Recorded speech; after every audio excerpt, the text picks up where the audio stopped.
that Dana Holgerson calls an offense and the opportunities that provides for the wide receivers? Well, I think the biggest thing with Dana is his confidence. Obviously, he's been an offensive play caller for a really long time, and in between that and his head coaching experience, he just knows what he's doing. He knows what he wants. He's very demanding, just as Coach Rule is himself. But just demanding and challenging and pushing the players, I think he's going to, allow us to get the best out of our guys. Hey, what kind of potential coach does this receiver room have when you look at the top end ability from what you've been able to see in the mat drills and early on?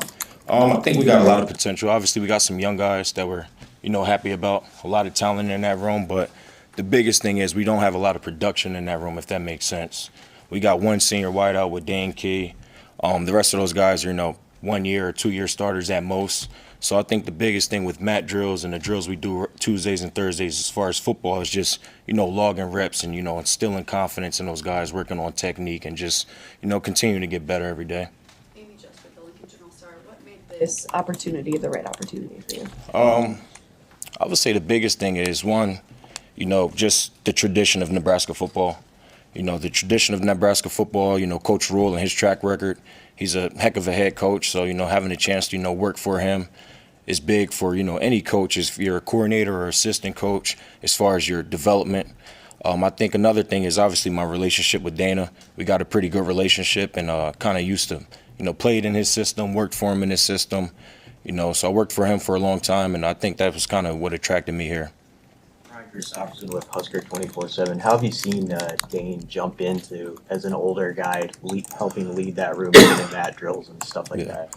I think at first, so Dane's he's a lead by example guy. He's really not vocal, but he's done a heck of a job. He's done everything that we've asked him to this point. He's very mature. He brings like a veteran presence to that room, which is really good for those guys. Not only us as players, but just for the or coaches, but for the players to have somebody to look up to. And if you check his his stat record, the proof is in the pudding. He's gotten better each year of college football, so it's hard for those guys not to, follow his lead, especially with how hard he works. Who is your vocal leader? Who is our vocal leader? I think we're still trying to figure that out, if I'm being honest. In the bowl game, obviously we had Jamal Banks. So he was a pretty good leader, and just now I think the room's still trying to figure each other out. I think we got some young guys, some in between, and then obviously Dane's the oldest. I think the biggest thing from now into spring ball, as we learn and as we go, is just trying to find the personality of the room, which a lot of those kids have personality, a little bit reserved right now, just trying to do right, and I think the personality will come as we go. Broadly speaking, what traits do you seek in a receiver? Not only the physical stuff, but the intangibles, but the physical too. What traits do you want in a receiver that you recruit or bring here? I mean, size, speed, just as everybody else. Size, speed, hip fluidity, play strength, and then ball skills. Want to be able to catch the football, and then a very big trait that we're harping on right now, especially with perimeter blocking and things of that such, is toughness. We want tough guys that are going to be able to stick you through and finish. Whether it's a rep, whether it's a play, whether it's a drill. Just one thing we're harping on right now is just finishing. So that takes extreme mental and physical toughness. So. Coach, did I read right? Harley Gilmore was 16 when you got him at Kentucky. Yep. How big was last year for his development, and now where is he at? Yeah. I assume he's only 17 now, so he's still a very young player. Yeah. So he just turned 18 this past December, but my first time meeting Harley, he was already on campus when I got to Kentucky. He was a 16-year-old kid. I think last year was huge for him. He reclassed up, so he missed his senior year of high school and, entered college. I think it was just big as far as, just getting in a routine for him, living on his own for once.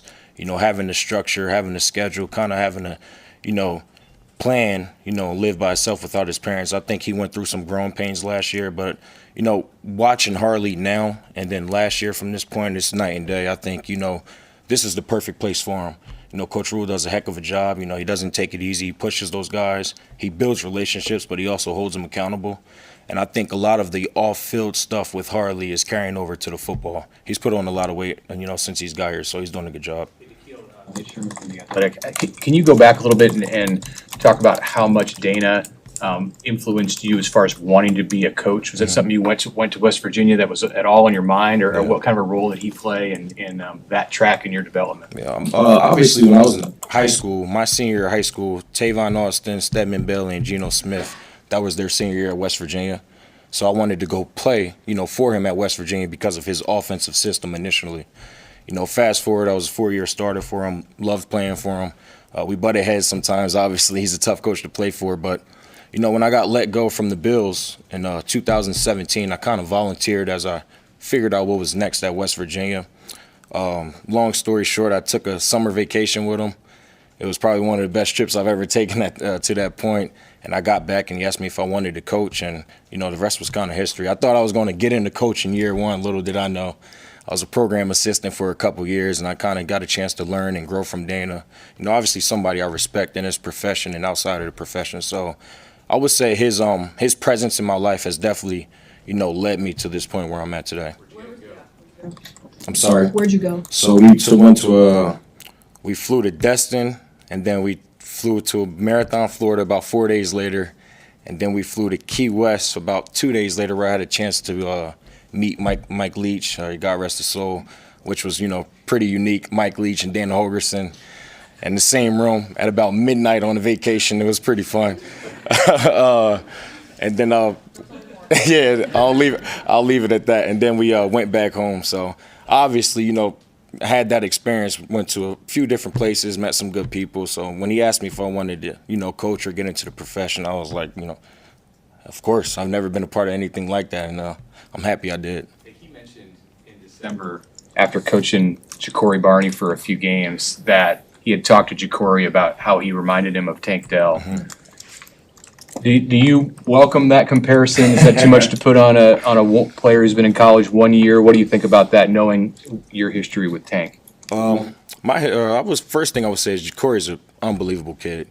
I mean, coaching him leading up to the bowl game was a tremendous amount of fun. I think the biggest thing about him, and I bet Ja'Cory reminds Dana more of Tank, just of how he carries himself, his energy, his aura. He's very he's always happy. He works extremely hard, and that's the thing about him. Now he's tiny like Tank. He's actually a little bit bigger, but he works hard. He thinks he's the biggest one in the room. He always wants to make a play. He's a people pleaser, so. I think, anytime you got a good kid and that skill set and that nature, he has a chance to be all right. Now, to say he's going to be the next Tank Dell, I hope so for all of us. But, Tank was a tremendous player. There's a reason he's playing for the Houston Texans right now. Hey, Coach, Steve Mark with Inside Nebraska. With Isaiah Hunter, what was so attractive to him in the portal, and what do you think his potential is in this offense? Yeah, I think the biggest thing with Isaiah was his size.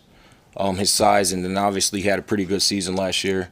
Not only his size, his track record from last year, but he's also a kid with years. I think the biggest thing with Isaiah, he's only been in college for 2 years, so he's still growing and developing. So he's not going to come here, nowhere near where he needs to be.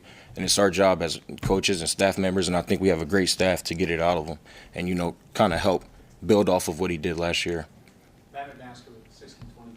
When you inherit a wide receiver room and you're working with wideouts who've already been coached by different coaches before, how do you kind of blend the developing them to be a better wide receiver, but then also developing a personal relationship with them? Like, how does that come together? I think the first thing, taking the job here and meeting a lot of these guys for the first time is the relationship aspect, still trying to gain their trust, vice versa. And I think that'll happen naturally over the course of time. I think we're doing a really good job at that. I think Coach Rule does a really, really good job of, putting staff in a position to develop relationships with the players, if that makes sense. Now, previously, they had a good coach, if I'm being honest. Garrett was a really good coach. And, everybody coaches different. There's different styles and techniques. So just kind of, pick up where they left off and implement my own touch on these guys and kind of go from there. Obviously, Dana's offense kind of knocked it out of the park in the Big 12 and in the AAC. How do you feel like it's fit for the Big 10, which has got a lot of really good defense? Yeah. Big 12 was fun. We had an extreme amount of fun playing in the Big 12 and in that conference, a really good conference. I think, transforming into the Big 10 now, seeing what he does. One thing about Dana, he has a really smart offensive mind. He has the ability to adapt to personnel. And I think that's one thing that's very unique about him. I think that you'll see an implement of, a little bit of Big Ten style of play, but also, what he's used to. Like we said, he can adapt. So, whatever our strengths are offensively, I'm sure that's what we'll do. And I'm kind of looking forward to that, if I'm being honest. Hey, you've seen a lot of quarterbacks, too, in your time. what do you like about Dylan? Because he's the guy that's gonna be throwing to your receivers. Yeah. It's hard not to like Dylan, if I'm being honest. I think the biggest thing is I get I was in the weight room actually yesterday. I thought I got in there early. I was in there at 6 o'clock. Dr. Elza actually beat me in there. She's on the treadmill. And then I look across and Dylan's over there, taking boxing lessons with one of our strength coaches. So I think that one tells you about his work ethic. His arm talent is what it is. I mean, he's got tremendous arm talent.